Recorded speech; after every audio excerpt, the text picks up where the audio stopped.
صلى الله عليك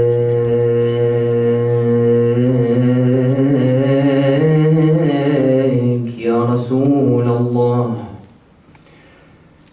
صلى الله عليك يا أبا عبد الله يا رحمة الله الواسعة يا باب نجاة الأمة يا ليتنا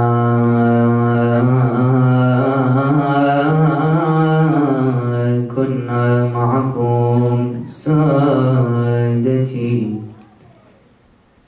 فنفوز والله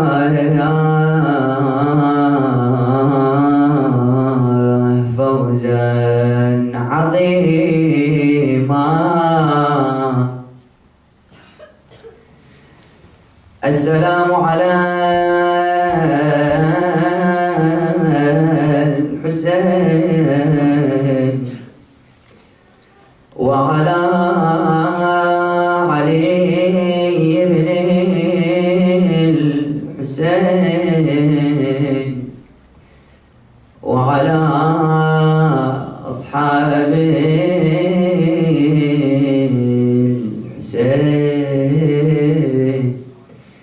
السلام عليكم جميعا يا شهداء كربلاء ورحمة الله وبركاته. أما بعد، قال الله تعالى في محكم كتابه الكريم وقوله الحق وهو أصدق الصادقين وأحسن القائلين.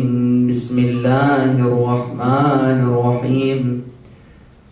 قل إن كنتم تحبون الله فاتبعوني يحببكم الله. To hasten the reappearance of our 12th and awaited Imam, recite with the loudest of your voices Salawat ala Muhammad wa Ali Muhammad.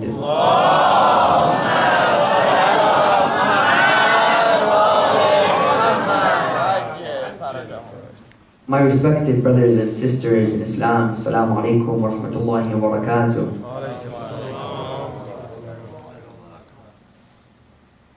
Once again, it's my pleasure to be here in this blessed center, to be at your service, and hopefully, inshallah, to be able to once again come and remember the message of the Master of Martyrs, Abi Abdullah al-Hussein.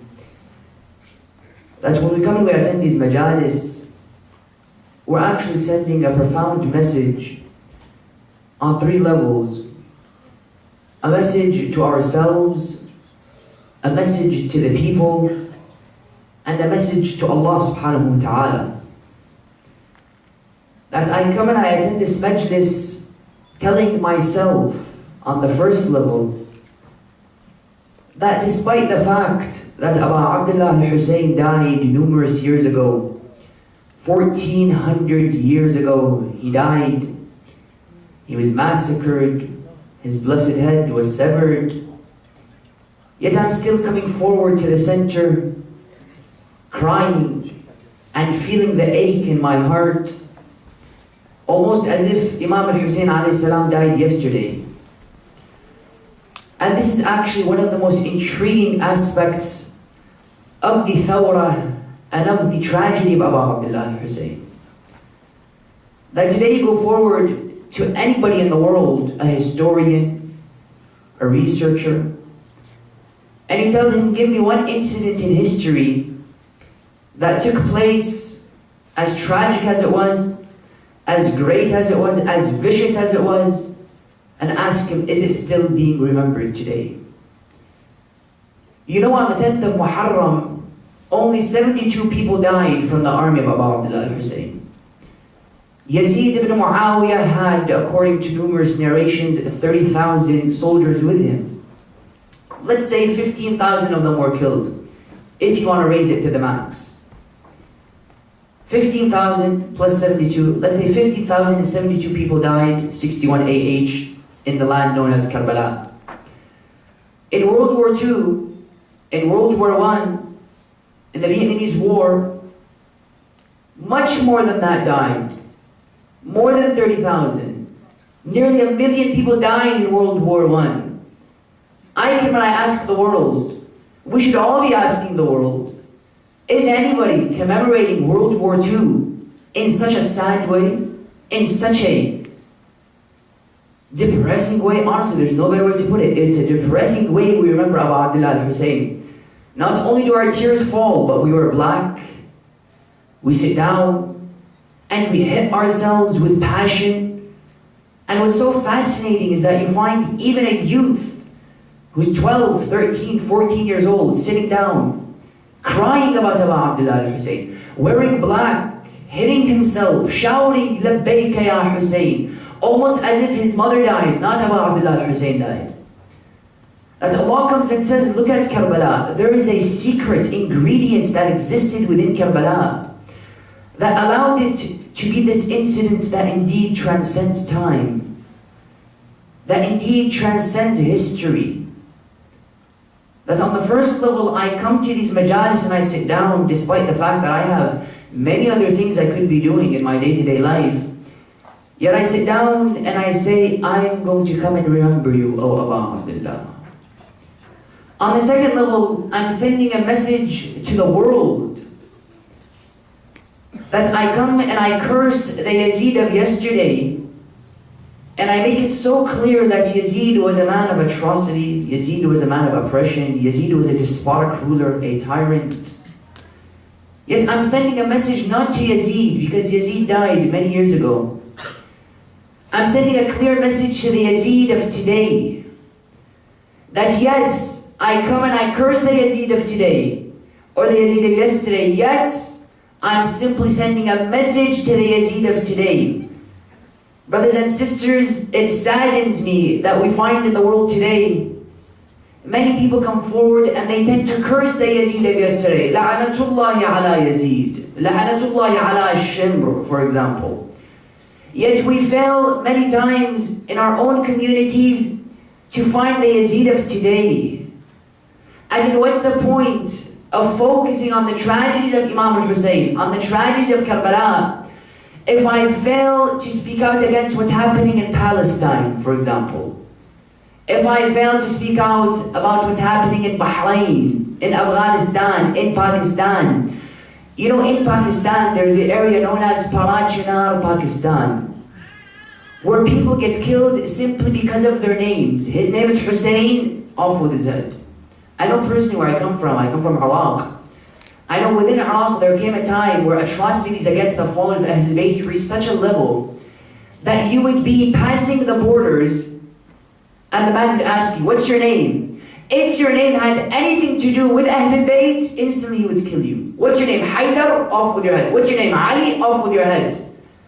That the names of Ahlul Bayt today strikes fear into the heart of the enemy. I don't even need to explain the tragedy of Abu Abdullah to the non-Muslim or even to the enemy. Just say Hussein, his heart begins to tremble with fear.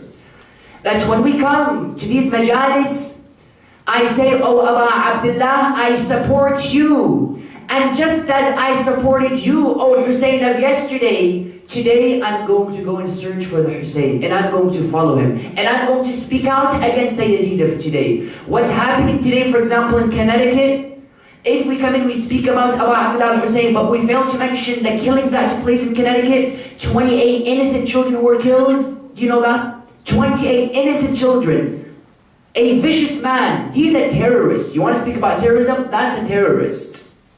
Yes, ironically, nobody comes and says he's a terrorist. They come and say, oh, well, he had some mental issues. He had psychological issues. Do you see the irony today in the world? Jeffrey Dahmer kills black children. He puts them in the fridge and he severs them into pieces. Nobody said Jeffrey Dahmer was a terrorist. Timothy McVeigh, Oklahoma bombing, kills numerous people. Nobody says terrorist. Yet the minute we come, we are terrorists. That man in Connecticut, he was a terrorist. 28 innocent children. He walks into the building and he kills his mother too, could you imagine? Kills his mother and kills the children, 28 innocent children. We as Muslims, we speak out against such things. That is the Karbala of today. That man was Yazid. And those innocent children were Sukayna, Rabab, Kulthum. That was Karbala right there. That's Karbala to me. That we should come and speak out against such things. That is Karbala, brothers and sisters. That when we come and we mention Abu Abdullah al-Hussein, we're making it clear that we're against any tyranny happening in the world today. And we must speak out against it under any circumstance. There's no fear, brothers and sisters. There's nobody to fear. When you fear Allah, who else is there to fear? I remember actually one day, I was coming back from, it was from London. I actually entered London, and you know, when you come from a different country, they sit you down and they ask you all kinds of questions. Who are you? Where did you come from? Who's your father? Who's your mother? What did you eat last night? You know, mashallah, they want to know everything. So he sat me down, he said, what are you doing here in London? I said, to be honest with you, I'm here to speak for Ramadan. We have a month within Islam known as Ramadan. He said, what are you going to be speaking about? I told him, why are you so interested? Why are you so fascinated in knowing what I'm speaking about? He said, well, you know, to be honest with you, Mr. Ali, there are specific things that you shouldn't be speaking about. I told him, really? Can you please tell them to me so I can speak about them? I would love to speak about such things. He said, you know, there are politics, Sunni, Shia, you're not supposed to mention these kind of things. I looked at him, I told him, do you know what I'm going to be speaking about? He said, what? I told him I'm going to be speaking about justice, equality, freedom, the rights of God, our rights towards God, praying. Don't you love these kinds of things? He said, yeah, those are all good things. I told him, yeah, that's what I'm speaking about. He said, all the power to you, speak about them. Why should we be scared? Honestly, brothers and sisters, when you have that fearless mentality towards the world and you know you have haqq, and you for a fact you'll die for it, that's the interesting, you'll die for it. Abu Abdullah al-Hussein, his fuel was haqq on the 10th of Muharram. He had many fuels that kept him going. Yes, he was doing what Rasulullah wanted to do. Yet in my opinion, the key thing that kept Abu Abdullah going on the 10th of Muharram, despite the fact that he had 72 and Yazid had 30,000, was the fact that he had haqq and Yazid was on batil. That right there is fuel.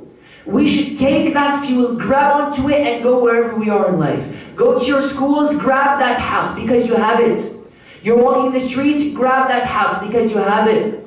I'm in a non-Muslim society, grab that haqq, walk with it, with your head up high. I am a Muslim. I'm a follower of Ali ibn Abi Talib. And the world can say what they want to me, yet I know for a fact that I have these principles. So this man looks at me, he says, wow, that's interesting. I told him, yeah, you bet it's interesting. Do you want to know more about it? He said, yes, please tell me more. I gave him the whole history of Abu Abdullah al-Hussein, right there, sitting at the airport. Allah is my witness, he began to sympathize with me. He began to feel what I was saying. That I tell you, brothers and sisters, when we come with these teachings for the world, and we give it to them in a marketable fashion, not in an emotional fashion, then the world has no other choice except to connect with us. You see, us the Muslims, it's not that we don't have the best substance. We have the best substance in the world, but we have the worst marketing. Non-Muslims have the worst substance, but the best marketing. I'll give you a simple example. Today you go onto any evangelical TV channel and you find that priest sitting down discussing complete nonsense, with all due respect to such priests. He's screaming, he's shouting, saying, believe in Jesus, believe in this, believe in that, have mercy in the Lord, Son of Mary, hallelujah. Okay, I believe in Jesus. I give you 100% I believe in Jesus. Yet give me something substantial. Yet people believe in it. And I'll be very honest with you, when I listen to such priests, it gives you motivation, it inspires you. Yeah, he's speaking nonsense. But the way he says this nonsense is what makes that nonsense sound sensical. You then flip it to a Muslim TV channel. You find a respected old man sitting down with a beautiful beard, speaking jewels. He's speaking philosophy like no other. He's speaking tawheed like no other. But the way he's saying this unbelievable words makes it not attractive to the non-Muslim. He's not saying it with confidence. The way he's dressed. Somebody come and tell me, brother, no, these are simple things. If you have the correct message, that's enough. No, it's not enough. You have the proper message, you have to market it properly. The world today is hungry for this message, yet we have to give it to them in a marketable fashion. Today, it's a rule in society that if you have the best product, yet you lack marketing, nobody will begin to buy it. You take, for example, cigarettes. Cigarettes is one of the causing reason of deaths in the world today. Yet you find thousands of people smoke cigarettes. You come here to ask the question, why are people busy smoking the cigarettes? Because of the way this industry tends to market it. Alcohol is a perfect example. 22,000 people die within the United States of America every single year because of alcohol-related deaths. Every single year, 22,000. Yet 64% of America continues to drink it. Somebody comes and says, why are they still drinking it if it's such a fatal element in society? Why? Because of the marketing. You look at Budweiser. Unbelievable marketing put into that industry. You see that train coming. Many of you have seen those commercials. The train is coming and the snow. MashaAllah, people are laughing. That the minute I think about alcohol, it begins to induce feelings of happiness within me. I feel excited. Despite the fact that it's a fatal element within society, the way they depict it makes it feel as if it's something good. Islam has failed in that regard. We have the best message that we have failed to market it properly. How do we market it, brothers and sisters? By speaking the language of the people. I can't go to a non-Muslim and tell him, listen, Hussein was killed and it's unbelievable, let's cry. No. I'm not sure if some of you have seen this Hussein.org organization. I've mentioned this a number of times in different places. I was just in Africa, I told them, Hussein.org is an excellent website. Who is Hussein.org? What have they done? They had slips that said something about Imam Hussein. They put it onto a bottle. They took that bottle, they gave it to the non-Muslim. The non-Muslim drinks that bottle. Once he finishes, he looks at that sign. What does it say? Who is Hussein? And it gives you a few words about Imam Hussein. Yet what did they write? Did they write that Hussein died? Hussein was killed, he was denied from water? No. They said Gandhi came forward and said, تَعَلَّمْتُ مِنَ الْحُسَيْنِ كَيْفَ أَكُونَ مَظْلُومًا فَأَنْتَصِرْ. Gandhi said, I learned from Hussein how to be oppressed yet still be victorious. Martin Luther King, that today, when you look at Imam Hussein alayhi salam, everything in the world connects back to him. This one piece, if we give it to the non-Muslim, I tell you brothers and sisters, they will connect to Hussein like never before. This simple statement. Obama comes and says that I was inspired by Martin Luther King. Martin Luther King comes and says I was inspired by Gandhi. And Gandhi comes and says I was inspired by Abu Abdullah al-Hussein. That the foundation of justice in the world today is no other than Abu Abdullah al-Hussein, the grandson of Rasulullah Muhammad ibn Abdullah sallallahu alayhi wa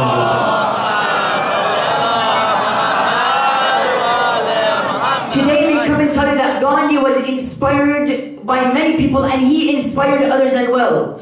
Martin Luther King was inspired by Gandhi. Obama was inspired by Gandhi. Nelson Mandela was inspired by Gandhi. The whole world knows who Gandhi inspired, but nobody asks who was Gandhi inspired by. Gandhi comes and says, I learned from Abu Abdullah. I'm inspired by Abu Abdullah. When we come and we give these kinds of messages to the non-Muslim, they will begin to connect with Imam al-Hussein. I remember one day, I was going to Toronto actually, and you know, mashallah, these guys, they ask you millions of kinds of questions. Who are you? Who's your dad? So he's asking me a question, where are you going? I was going for Arba'een, for the message of Imam Hussein alayhi salam. So he tells me, where are you going? I told him, you know, you can't tell him Imam Hussein right away. You have to give him, you know, you have to kind of sugarcoat the situation. I told him, I'm going to a funeral. He told me, whose funeral is this? I told him, this is the funeral of a man by the name of Hussein. His father's name is Ali. He told me, when did this Hussein die? I told him, he died, sir, about 1400 years ago. He looks at me, he tells me, I'm sorry, 1400 minutes, 1400 seconds, 1400 years ago? I told him, yes, 1400 years ago. He told me, don't you think you're kind of late to the funeral? I told him, no, Imam al-Hussein alayhi salam was a man who died many years ago for the sake of justice, for the sake of freedom, for the sake of equality. Allah subhanahu wa ta'ala, he looks at me and says, quick, go to this funeral before you're late, you're going to miss it. Hussein is there. That this non-Muslim looked at me and he began to connect with Hussein. Why? I just told him Hussein was a man who died for freedom, that's it. And he connected with it. That we have to know how to market the religion properly. How do we market it, brothers and sisters? By bringing it down to the level of the people. Today the world lacks understanding of Karbala, not because of their own ignorance, because of us lacking the ability to market it properly to them. Allah comes and says, ادعو إلى سبيل ربك بالحكمة والموعظة الحسنة وجادلهم بالتي هي أحسن. Allah comes and mentions in Surah Al-Nahl, He says, invite to the path of your Lord with wisdom. Hikmah, what is hikmah? Hikmah is to know when to say what and how to say it. Hikmah is to realize when to be silent, when silence is the best form of speech. Sometimes silence is the best reply. Imam Ali ibn Abi Talib, when he comes in, he says, if words are from silver, then silence is from gold.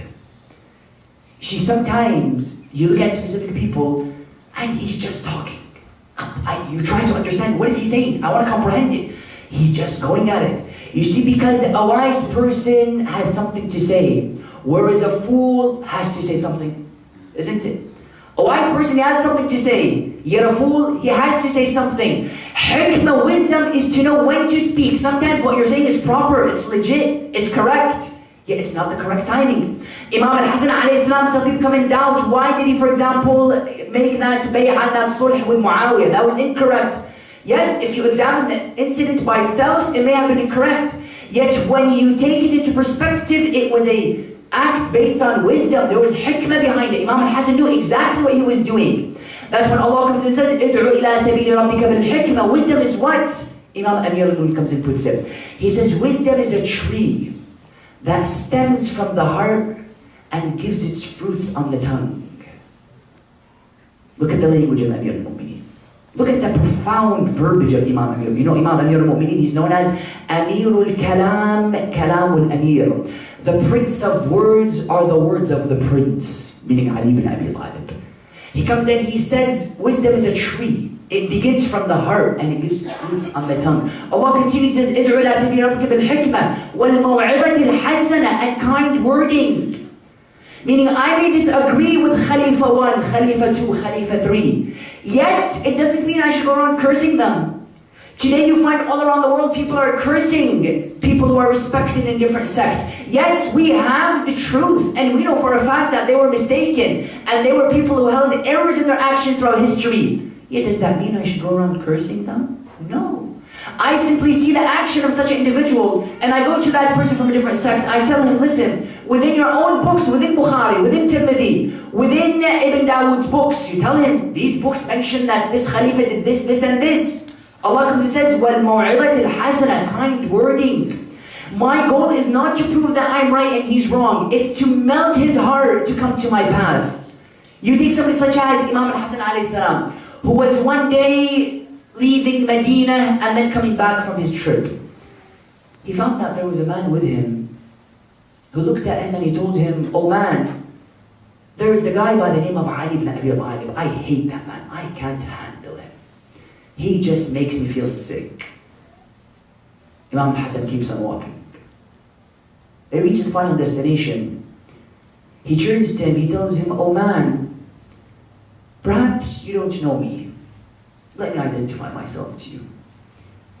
If you have no clothes, let me clothe you. If you have no shelter, let me shelter you. If you have no water, then let me quench your thirst. If your stomach is empty, then let me feed you.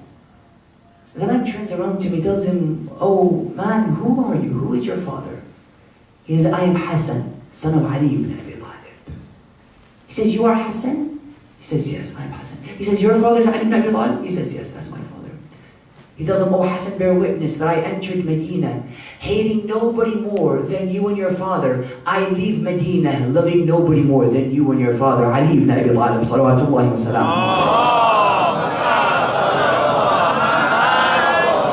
That Allah comes and says, وَالْمُوعِظَةِ الْحَسَنَةِ وَجَادِلْهُمْ بِالَّتِي أَحْسَنَ. I'm speaking to a non-Muslim. My goal isn't to prove him wrong, it's to spark something. You take somebody such as Ibrahim alayhi salam. There's no better example than Ibrahim.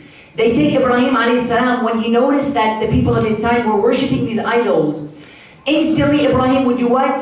He would break the one on the left, the smaller one, He would break the one on the right, and then he would take the axe and place it on the biggest one, which was in the middle. They come to him, they tell him, "Oh Ibrahim, who broke our idols?" Listen to the words of Ibrahim. Listen to what he said, which sparked something within their minds. He didn't say, "It was me, come and fight me, I am Ibrahim al-Khalil." No. He made a statement that ignited something. Look at the etiquette of marketing. وَالْمَوْعِظَةِ الْحَسَنَةِ. That's مَوْعِظَةِ الْحَسَنَةِ at its best. Look at what Ibrahim says. He says, "I don't know, ask the biggest one if it speaks." They look at him, they say, "Ibrahim, what do you mean ask the biggest one if it speaks?" He says, "Go and ask it, go and speak to it. You worship it, go and speak to it." They said, "Oh Ibrahim, this idol doesn't speak.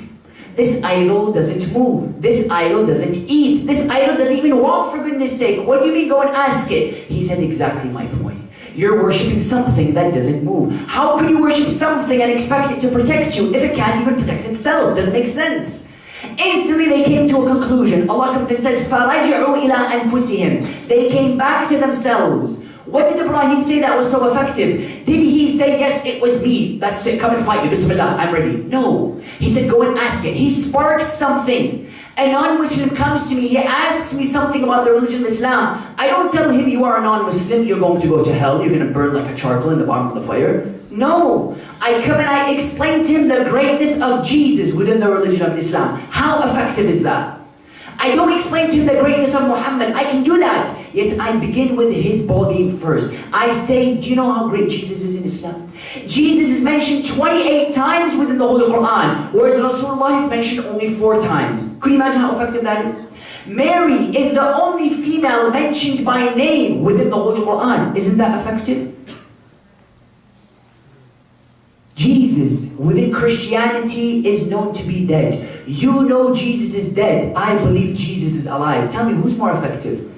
You believe Jesus is the Son of God. I believe Jesus is the very soul of God. How effective is that? You come and you give these teachings to him, and he'll begin to connect with you. Allah comes and says, وَالْمَوْعِظَةِ الْحَسَنَةِ وَجَادِلْهُمْ بِالَّتِي هِيَ أَحْسَنُ. That's on the second level. When we come to these majalis, we are trying to send a message to the world that this is Hussein and I want to introduce him to you in an effective way. On the third level, when we come to these majalis, we are sending a message to Allah subhanahu wa ta'ala. That, "Oh Allah, I'm making an oath. I'm making an ahd. I'm making a, as one would say, oath and statement. Oh Allah, I am supporting Abu Abdullah Hussein." Now of course, when you examine the religion of Islam, you find that Karbala played a crucial role within the formation and progress of the religion of Islam. Because in yesterday's examination, I was able to explain that indeed Allah subhanahu wa ta'ala's religion had a number of phases and a number of processes until it reached its final peak, which was Ahlul Bayt alayhim as-salam. You had, for example, the means which was sent to Ibrahim, a means which Musa alayhi salam used to reach Allah subhanahu wa ta'ala. Yet then when it progressed and indeed developed to Ahlul Bayt salamullahi alayhim, the religion no longer needed a means to connect with Allah. Ahlul Bayt themselves became the means to connect with Allah subhanahu wa ta'ala. It progressed to that level. Now somebody may come and ask an essential question. When did this phase complete? As in, yes, I know it was completed with Ahlul Bayt alayhi salam. Yet when did this religion become complete? And why did it become complete on that day? You see, because many times, brothers and sisters, when we come and we describe the event of Eid al-Ghadir, we fail to connect it to the phases before it and to the phase after it. The religion of Allah subhanahu wa ta'ala had 4 phases, which if we understand, we realize the role of Eid al-Ghadir within the religion of Islam. The first stage of the religion of Allah was the stage of stillness, sukoon. The second phase of the religion of Allah subhanahu wa ta'ala was the phase of rotation.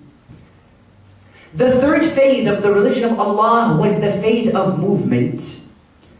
And the fourth stage of Allah was the stage of stability. Let's explain these 4 phases. On the first level, you find the religion was initially going through a stage of stillness. It was still, sukoon. That Adam alayhi salam represented this stage. Adam was the phase of sukoon. Why? Because they say that Adam was able to build the Kaaba, but we don't have too many narrations that explain Adam going around the Kaaba. Religion was still within a form of stagnation. It was still in its infancy. You see, you have a baby who is an infant at one point. Then he grows older and becomes an adolescent. He then becomes a youth. He then becomes an adult. The religion of Allah had these phases as well. Initially, the religion was going through the stage of sukoon, stillness. After the stage of stillness, the religion went on to the stage of rotation, dawaran. This stage was represented by Ibrahim alayhi salam. That Ibrahim was the one who officially opened up the Kaaba. إِنَّ أَوَّلَ بَيْتٍ وُضِعَ لِلنَّاسِ لَلَّذِي بِبَكَّةَ.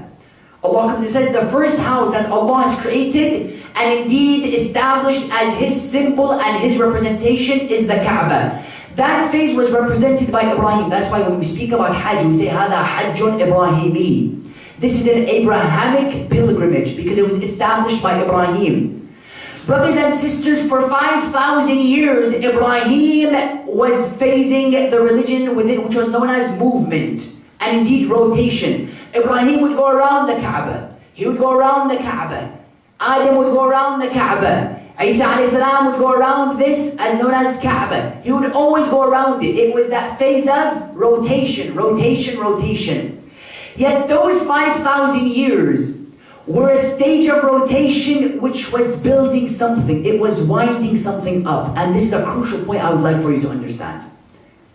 You know, many times when we were playing with toys as children, we have a car which we wind, don't we? We wind it, we wind it, we wind it, and then we let go, right? We let go and it begins to ride quickly. Are you guys aware of these kinds of cars? Wind, wind, and then it begins to release. It goes for example, a few feet.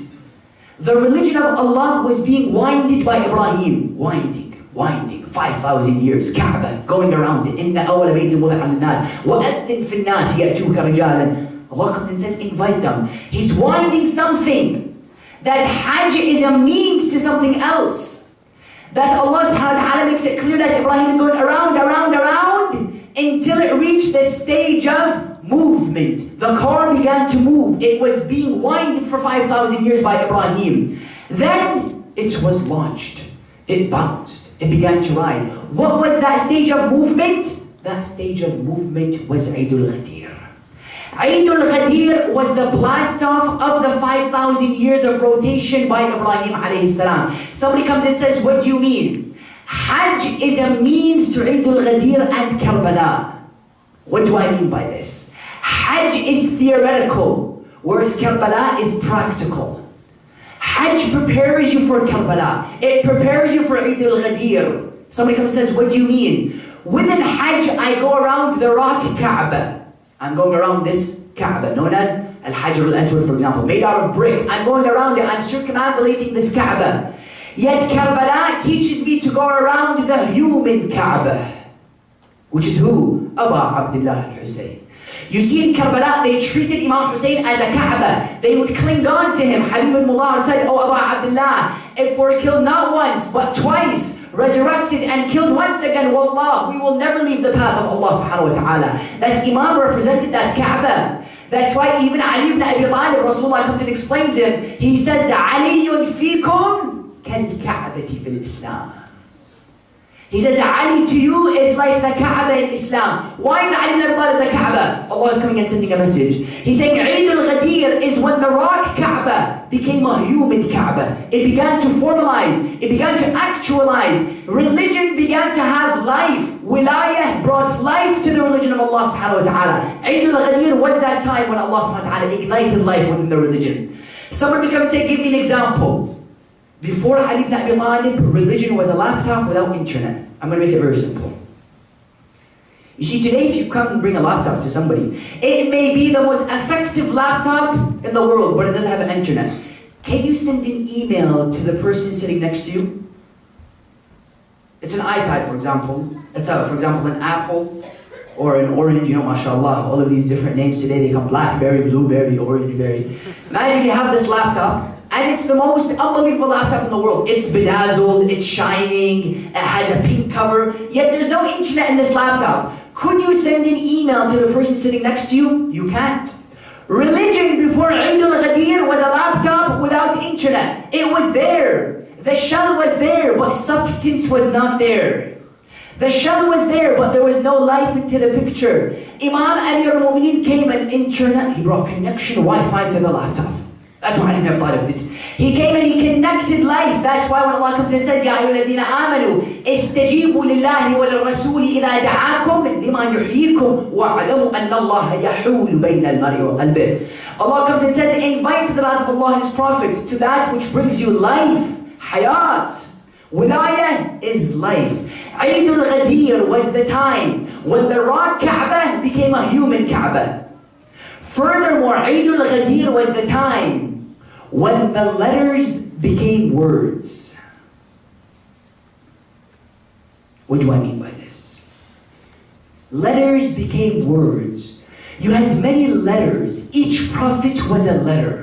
Yet he was separate from the prophets amongst him. I'll give you an example. Jesus was a letter. He was a harf. Musa was a letter. Ibrahim was a letter. Musa was a letter. Yet these letters have to come together to make a complete word. That's why the religion was completed. Why? It was completed with Imam Amir al-Mu'mineen, because that was the time where the letters came together and made a complete word. Somebody come and say, brother, what do you mean? Very simply. One day Imam Amir al-Mu'mineen is sitting down, rather a companion by the name of Jundub is sitting down with Rasulullah.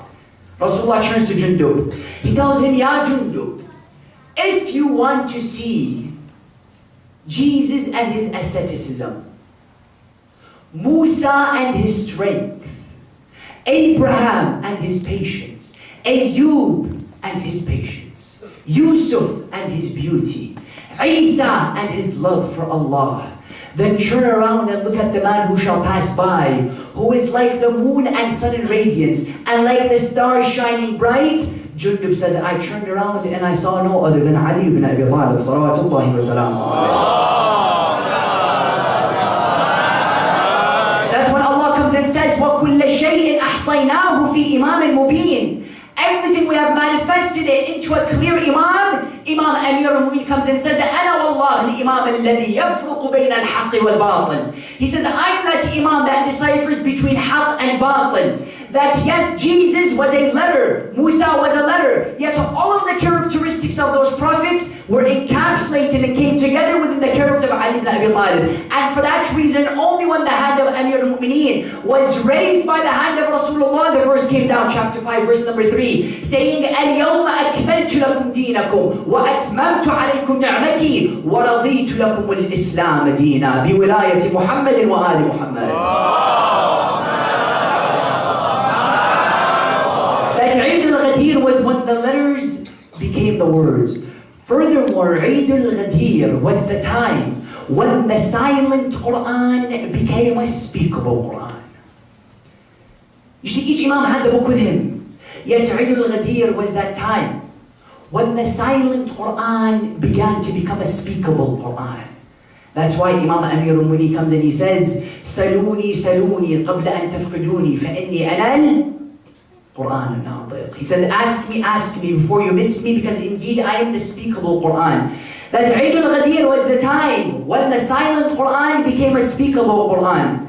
And that's why you find it so essential to understand this connection between Hajj and Karbalaa. Many times people tend to stop at the stage of what? Rotation. Many times people from different sects, they stop at Hajj and they fail to connect it to Karbalaa. Hajj is a means to Karbalaa. Hajj by itself isn't enough. You have to connect it to what happened in Karbalaa. Somebody come and say, give me an example. Imam al-Hussein, he's doing his Hajj. Did he finish it? I ask you, brothers and sisters. When Imam was in Mecca and he realized that the enemies of Allah are going to come and kill him, did he finish his Hajj? No. He left his Hajj and he went on to Karbalaa. Why? Imam is making an essential point. He's saying Hajj is good. Yet Hajj is a means to Karbalaa. That now you are going around the rock Kaaba, go around the human Kaaba. Now you just pelted the stone shaytan, go and find the human shaytan. Now you just did tawaf between Safa and Marwa, go to Karbalaa and do tawaf between Abbas and Hussein. That it was a means. Within Hajj you had Hajar, who was the wife of Ibrahim. Hajar would do tawaf between Safa and Marwa. Hajar and Hajar. Rock and rock. Karbala transcended until Zainab wouldn't do tawaf between Hajar and Hajar. She would do tawaf between Bashar and Bashar. Zainab would do tawaf between Zainab, between Abbas and Hussein. There she was. If Hajar was going back and forth between Safa and Marwa, then Zainab was going back and forth between Hussein and Abbas. That you see, the religion was elevating. It was no longer a rock. It came and brought life to the picture. That Hajj is a wasila, brothers and sisters, to Karbala. That's why Ahlul Bayt salamullahi alayhim, even within the ayat of the Holy Quran, Allah, when He speaks to Ibrahim, He tells him, وَأَذِّن فِي النَّاسِ يَأْتُوكَ. This is one of the most powerful verses we can use in explaining the necessity of Al-Muhammad. Allah comes and tells Ibrahim, He says, وَأَذِّن فِي النَّاسِ يَأْتُوكَ. And call unto the people, they will come to you. Allah didn't say they will come to the Kaaba. Allah didn't say they will come to Mecca. Allah didn't say they will come to that black box. No. Allah came and said, وَأَذِّن فِي النَّاسِ يَأْتُوكَ. They will come to you. Meaning, oh Ibrahim, you are the essence of Hajj. Yes, the black box is there, yet you are the life of Hajj. Somebody come and say, no, this just applies to the time of Ibrahim. No, this applies to every time. Oh Sahib Zaman, within your time, you are the essence of Hajj. Oh Ali ibn Abi Talib, within your time, you are the essence of Hajj. That Ahlul Bayt are the essence of Hajj. And that's why you find, brothers and sisters, if we want to understand these two phases, which is from rotation to movement, we have to understand the relation between Hajj and Karbala. Yet we can't even stop at Karbala. What I'm trying to do is I'm trying to draw this bigger picture. Because a lot of times we understand Karbala, yet we stop at Karbala. That's not enough. A lot of times we understand Hajj and we stop at Hajj. We have to move on to something greater. What is that something greater? The following. From rotation to movement is from Hajj to Karbala. Yet movement has another step after it, which is the step of stability.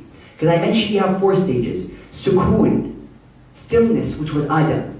Number 2, you had rotation, which was Ibrahim. Number 3, you had movement, which was Karbala and Eid al-Ghadir. Number 4, you have stability, which is our 12th Imam.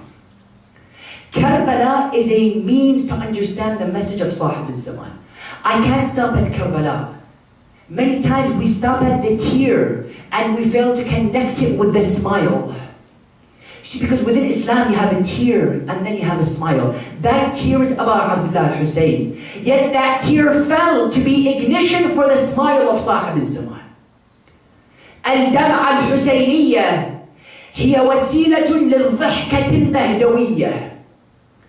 The Husseini tear is a means to understand the smile of Sahib al-Zaman. That the main reason why Imam al-Hussein did what he did on the 10th of Muharram is to be a means and fuel and ignition to the very message of Imam Sahib al-Zaman. And that's why in yesterday's analysis we mentioned that Imam, the first thing he'll be mentioning when he comes out is Ya li Tharat al-Hussein. Oh, for the revenge of Abu Abdullah al-Hussein. That Karbala is excellent, yet I have to understand what it means to understand Sahib al-Zaman. If I come in and I say, Ya laytana kunna ma'akum, oh how we wish we were with you, Abu Abdullah, yet I fail to connect with Sahib al-Zaman, then there's a disconnection in the picture.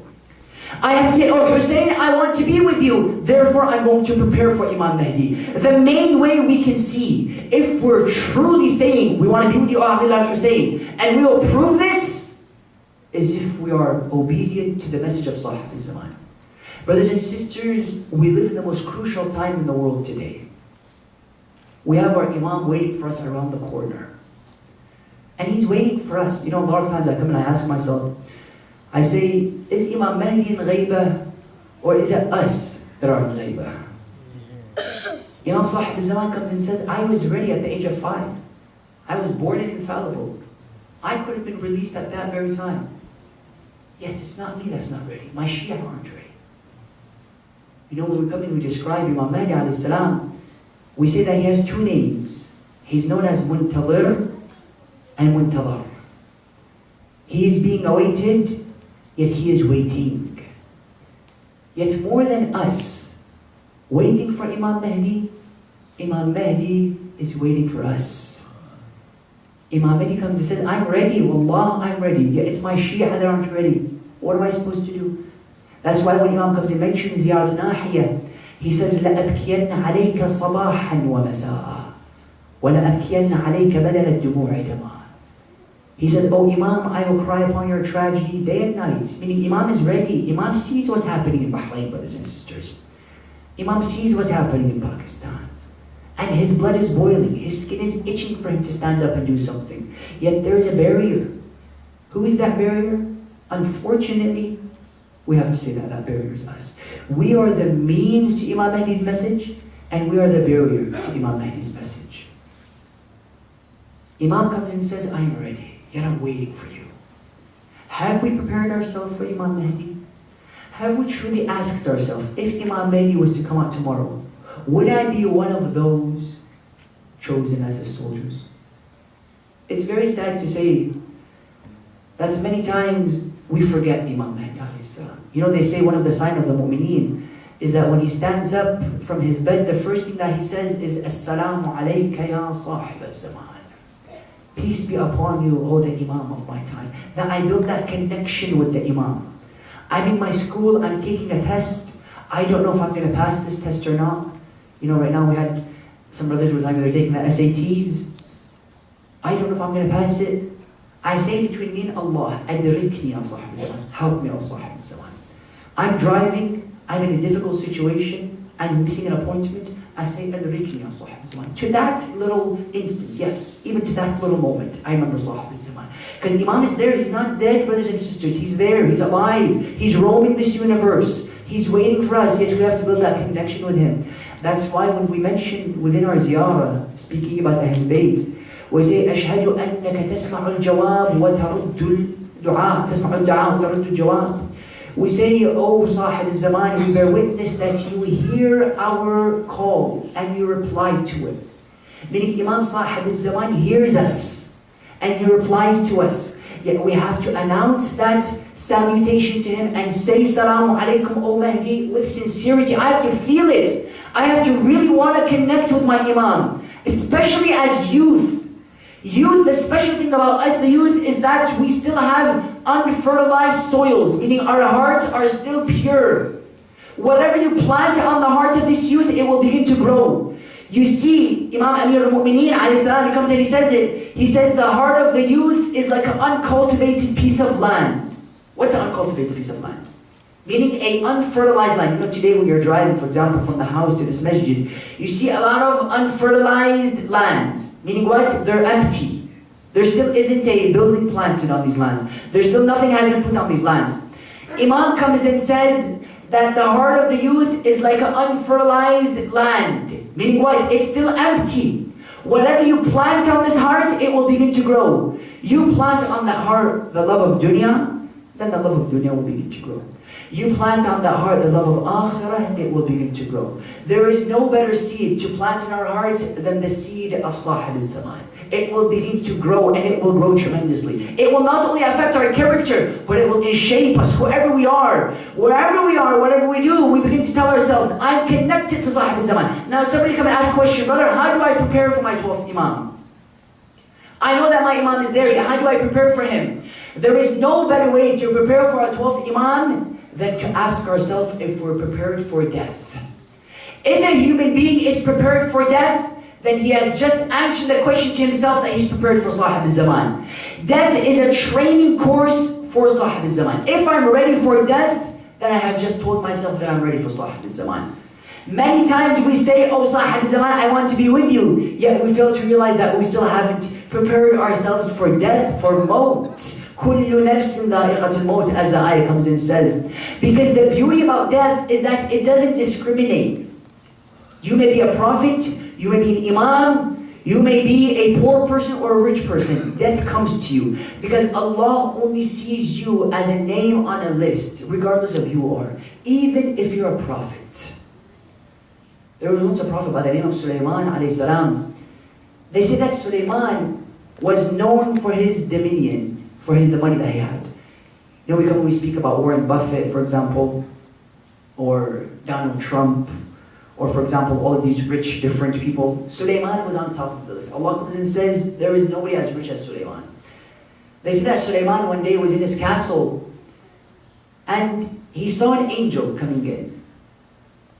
He told him, excuse me, I don't know who you are. I'm Sulaiman, and this is my territory. You have to ask me before you enter this land. He told him, Sulaiman, I haven't come as a visitor. He told him, what do you mean? He said, I have come as a taker. He told him, I'm sorry, I'm not understanding where you're coming from. What do you mean you have come as a taker? He says, Sulaiman, I have come to take your life. I am Malik al-Maut. I'm the angel of death. He tells him, no problem. Yet can I go from sunlight to shade? Can I sit down? He tells him, Sulaiman, it's time to go. He says, no problem. Can I just drink water? My throat is dry. He tells him, Sulaiman, it's time to go. He says, no problem. Can I go and tell my mom goodbye? My father, my sister goodbye? He says, Sulaiman, it's time to go. Malik al-Maut takes the life of Sulaiman while he's standing with the stick in his hand. For 3 full days, the jinn, they say not only people would build the castles of Sulaiman, jinn and ins would build the castles of Sulaiman. They say that for 3 full days, these jinn and ins are building the castle of Sulaiman, alayhi salam, while Sulaiman is standing with the stick in his hand while he's dead. They say until ants come and begin to nibble on the stick of Sulaiman, the stick falls and Sulaiman falls with it. Yet before Sulaiman's life was taken by the angel of death, he asked him a very interesting question. Sulaiman asks the angel. He tells him, oh angel, why didn't you send me a warning before you took my life? He told Sulaiman, I sent you warning after warning. You've been oblivious of all of them. He tells him, sorry, which warnings did you send me? He told him, do you remember when your brother died a few days ago? He said, yes. He says, that was warning number 1. He tells him, do you remember when your sister died a few days ago? He said, yes. He said, that was warning number 2. He said, do you remember when your brother died a few days ago? Your friend? He says, yes. He says, that was warning number 3 and number 4. He told him, Sulaiman, I've been sending you warning after warning, yet you've been oblivious of all of them. That when me as a mu'min, I come and I attend a funeral, Allah isn't simply coming and giving me a social gathering for me to come and attend. No. He's saying, do you see that casket? That casket inside of it is you. That's you. You go and you see that body? His eyes are cold. His blood is pale. That same face that used to be vibrant with smiles and jumping with excitement is now just a cold body, a corpse to be seen, and a body to be cried upon. Allah comes and says, that's you. Look at it, feel it, don't touch it, put your hand on his skin, feel it, that's you. Wake up. Karbala, brothers and sisters, is just like death. It wakes us up. It's like a shock. Sometimes when you go to the hospital, they have these two machines they place on your chest until you wake up, isn't it? When you have a near-death experience. They place it, they bounce it on your chest back and forth until you come back to life. Karbala is that bouncer to our hearts. It wakes us up. My heart is dead. I'm listening to the tracks of Imam Hussein, I don't cry. I'm listening to music, I don't feel guilty. I look at the opposite gender in a lustful manner, I don't feel guilty. I'm on Facebook and I like a haram picture and I don't feel guilty, I feel excited. Allah comes and says, connect to Karbala. Karbala brings life back into your heart. I look at Hussein and Yazid. Hussein got killed. Yazid killed him. What's happening? Boom, Allah's waking me up. He's saying, look at the situation. Wake up, smell the coffee. This world, brothers and sisters, has mastered the art of killing our consciousness and killing our intellect. Music has the ability to kill our intellect. Today many times youth come forward and they ask you, brother, why is music so haram? Why is it we can't listen to music? Music, the main reason why it's questionable to be listened to within the religion of Islam is because it strips you from the power of rationale. I can't think properly when I'm listening to music. That's why I even ask youth, when do you listen to music? They typically resort to music when life gets difficult, for example, or when they have tragedies in their life. Instantly he'd take the headphones, he'd plug in his ears, and he'll begin to forget everything. It's just like crack or cocaine, for example, or marijuana. It's an intoxicant. Music has that ability. It kills our heart. It kills our consciousness. Not only does it kill our consciousness, but it kills our very character. I wish music stopped at listening to it. It doesn't stop there. It goes on to beginning to imitate and emulate that singer. You know, when I listen to 50 Cent, for example, a man who doesn't even have the worth of being mentioned on this minbar, yet for the sake of argument, we'll mention his name. 50 Cent, when I listen to such a song, it's not only me listening to that song, I begin to act like that singer. I begin to walk like him. I begin to dress like him. I wish it stopped at listening to his music, but it doesn't stop there. It goes on to me beginning, you know, sometimes you see guys, they walk around with that bounce in their shoulder. You know that very famous bounce? I think they refer to it as swag, if I'm not mistaken. You see it, you ask him, brother, what's going on? Is everything fine? He says, yeah, man, I mean, Habibi, calm down. Is something wrong with your shoulders? No, he likes walking around with that swag. Why is there that swag? Because he's listening to the songs of people with swag. Right? Am I correct or no? When you listen to somebody such as, what's her name? Who? MashaAllah, see how he said it with such passion? What's her name? These things, when I listen to these singers, it's a problem. Why, brothers and sisters? Because I begin to get affected by their character. Music has that ability. Please let us not be fooled by the music industry. They have been mastering the art of attracting our youth. You look at some videos on websites, you see them with 60 million views, 70, 80 million views. You come here and ask yourself, does any video that has anything to do with Imam Hussein have anything near those views? No. Why? Because we have lacked the art of marketing. It always goes back to the same point. Marketing, marketing, marketing. How do I market properly? By coming and bringing it in a positive way. Music has that ability to kill the heart, to strip us from that sense of reality, haqiqah, life, what's going on. Music kills it. It makes you like a vegetable. Karbala brings life back into the heart. Imam al-Hussein brings life back into the heart. Remembering the tragedies of Karbala brings life back into the heart. When I sit down and I cry for Imam al-Hussein, that's bringing life back into my heart. Please, brothers and sisters, let us begin to connect with Karbala. I'm a youth, let me look at Qasim. Let me begin to connect with him. I'm a female, let me look at Sukaina. Let me connect with her. I'm a boy, let me look at Abbas. Let me connect with him. That's why Karbala came, to bring life into our hearts and to connect us back to the main message of Imam al-Hussein alayhi salam. And that's why you find, when you go to Karbala, you find that not only were the elderly affected, it was also the younger ones. You see, because on the 10th of Muharram, the enemies reached such a level of hatred and such a level of violence and evil that they not only went after the older ones, they went after the younger ones as well. That they would sever the head of Imam al-Hussein, and they wouldn't only sever it, they would bring it to a little girl who is the daughter of Imam al-Hussein, and they would place it in front of her lap. Could you imagine? They say that Imam al-Hussein alayhi salam had a little girl by the name of Ruqayya. They say this Ruqayya loved Imam al-Hussein so much, to the extent that when it came time for the salah of Imam al-Hussein, she would put the sajjad, the prayer mat, in front of him. They say that when it came time for Imam al-Hussein to leave the house, she would be the one rushing to him and bringing him the food. They say that when Imam al-Hussein alayhi salam was eating, Ruqayya would sit there and begin to eat with him. That she had that love relationship with Imam al-Hussein. Those of you who have daughters, you know that tender relationship that you have with them. Imam al-Hussein had that relationship with Ruqayya. They say that Ruqayya was sitting in the bazaar in Sham. She falls asleep and she sees Imam al-Hussein in her dream. They say that Ruqayya wakes up and she begins to shout, saying, "Bring me my father Hussein. I just saw him and I want him to come back to me instantly." They say that Zainab alayhi salam hears the voice of Ruqayya. She tells her, "Oh Ruqayya, don't worry, your father's on a trip. He will be coming back very soon." She can't tell her the news instantly. It will break her tender heart. They say that when Ruqayya begins to shout and scream after hearing the news that her father won't be coming to her, Yazid ibn Muawiyah heard the screams of Ruqayya and Zaynab and Kulthum. He said, "Why are they screaming?" They replied to him, they told him, "Oh Amir, because of Ruqayya, she wants to see her father Abu Abdullah al-Hussein." He says, "Does she want to see Hussein? Take this to her." They say that two men begin to walk towards Ruqayya with a tray in their hand and a cover on top of this head. They say that Ruqayya would turn to her aunt Zainab telling her, oh my Aunt Zainab, I didn't request food. Why are they bringing food to me?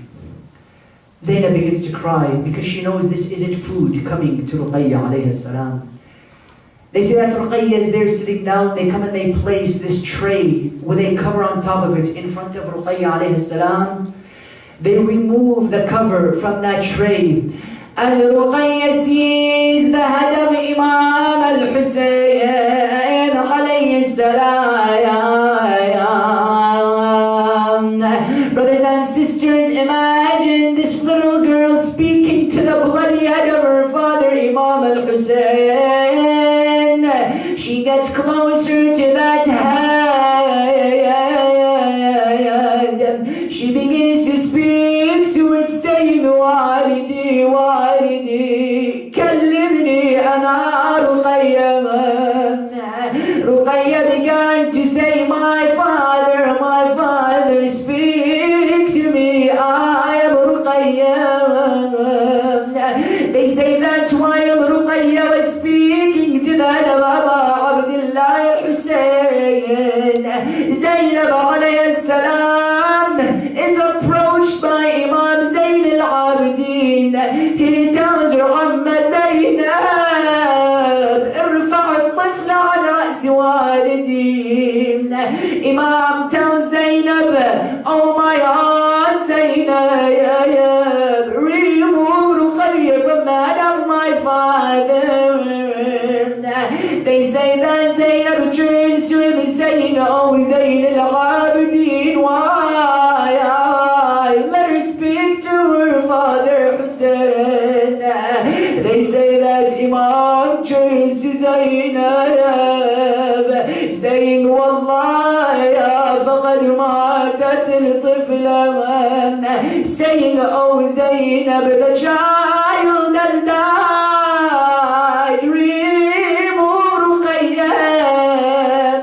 They say that they remove Ruqayya from the head of her father Hussein. Ruqayya becomes a shaheed. They take the body of Ruqayya alayhi salam. They place it onto the mansal where they remove the blessed garments of Ruqayya and they begin to wash that blessed body. They say all of a sudden the female doctor would turn to Zainab alayhi salam saying, oh Zainab, I can't wash this body anymore. This body is sick. There are blue and red marks on this body. They say that Imam Zain al-Abidin would go into the corner. He would begin to cry. The female would go to him saying, oh Zain al-Abidin, did I say anything that offended you? Please forgive me. He says, no, Allah, Ruqayya isn't sick. Those are the marks of the strengths of the enemies of Allah upon Ruqayya. Ya mu'mineen, on these nights, let us remember Zain al-Abidin. They say that the blessed Imam one day was in Sham. He entered a market where they were known to sell meat and butcher it. He approached the butcher. He saw him cutting a sheep. He told him, oh butcher, before you cut this sheep, I have a question for you. Did you give the sheep any drops of water? He told him, yes, I did, Ibn Rasulullah. Within Islam, we are taught to respect the animal. He told him, oh blessed man, I am going to go to the corner and begin to cry. The Imam goes to the corner, he begins to cry. The man comes back to him. He tells him, Ibn Rasulullah, I apologize. Did I say anything wrong that offended you? He told him, no, but it makes me cry that the sheep is given water and my father Hussein dies thirsty. Assalamu ala al-Hussein wa ala Ali ibn al-Hussein. Brothers and sisters, as we speak, the shrine of Aba Abdullah is being approached by the mu'mineen and mu'minat. We may be miles away from the shrine of Aba Abdullah. Ya Allah, let us shout to make it clear to Allah that our hearts are close to Him. Assalamu ala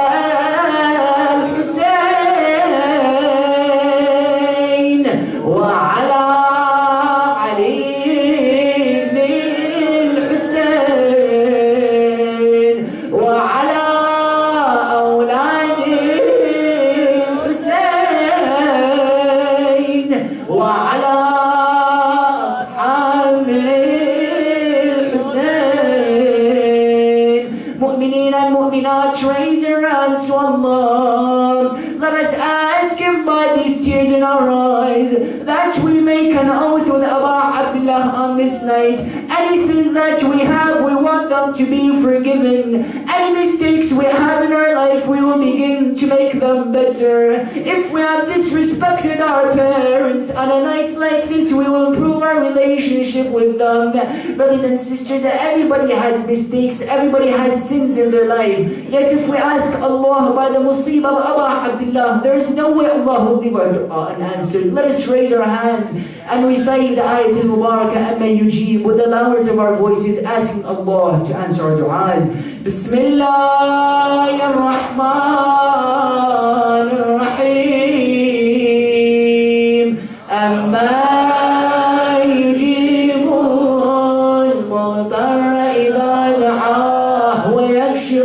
all together.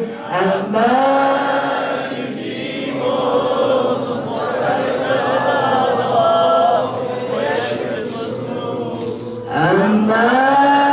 yujibu al-mudarra idha da'a wa yakshifu as-su'.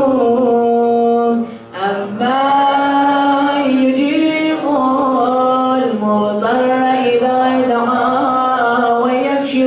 One more time. Amma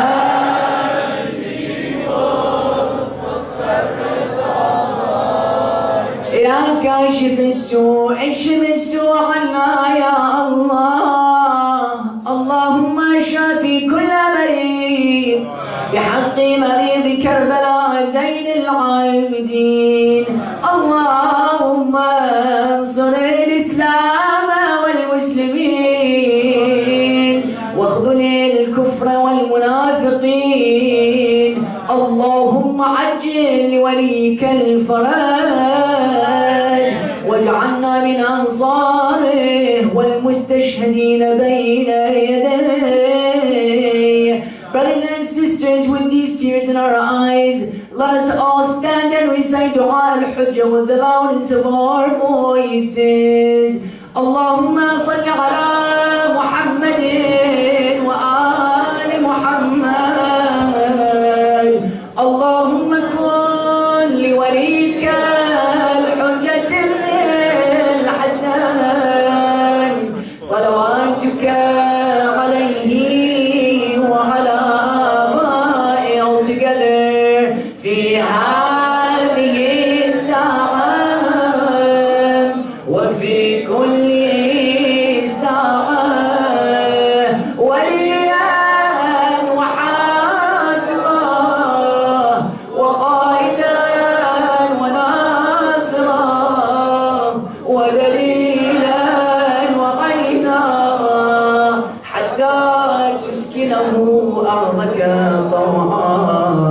برحمتك يا أرحم الراحمين. And to answer our prayers and to bless the organizers of this majlis, we recite Surah Al-Fatiha. But before the loudest of your salawat ala Muhammad wa ali Muhammad.